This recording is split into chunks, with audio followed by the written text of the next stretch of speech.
The best experiences were when we played to a packed house that liked us for no apparent reason. Being a performer kind of mesmerizes you on stage. You just can't believe that people are screaming and yelling and so thrilled at what you're doing. The teenagers and the young people were the most loud. They were the ones that had their arms going, and the yells and the screams and all of that went on. Maybe the attraction was that we were English speakers, that we were playing and singing rock and roll. And they loved jazz because they didn't really see a lot of that in person down there. When a live act came to town, that was a thing to go see and go do. It was surprising to me that we were so well accepted in a dominant society of Catholicism. It was hard to be a humble missionary when you were famous.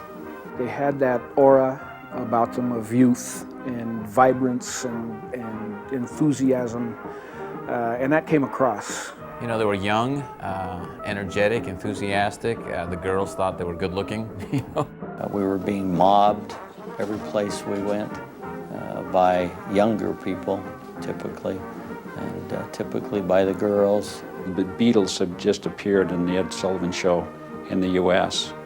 that very year, and so I think that was the big rage at the time worldwide as a result of the Beatles. And so being English speaking, knowing how to play some rock and roll, entertaining was a big deal for us. But we were mobbed. I mean, after every performance where there were young people, they'd come up and want to touch us and want our autograph. The Mormon boys were famous because we played on every radio and every TV station in the mission, the whole northern half of Argentina, twice. Boy, I sure would never want to be famous like the Beatles or anyone. Those girls just about kill you when you finish. We were so special that at that particular time we got to have an armed guard for about 6 months because the American consul had been, I don't think he was killed, but he was shot and wounded. And so, bingo, immediately we had all this armed guard stuff. Try writing home to your mother and tell her, things are going great down here, Mom. We got an armed guard out here with a machine gun. Don't worry about me. But most parents did worry. Maybe not as much about their son's safety, but worried more about when they were going back to real missionary work. They questioned, is this really appropriate?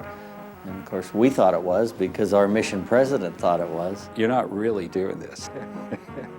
You couldn't possibly be doing this. What kind of a missionary just goes and plays?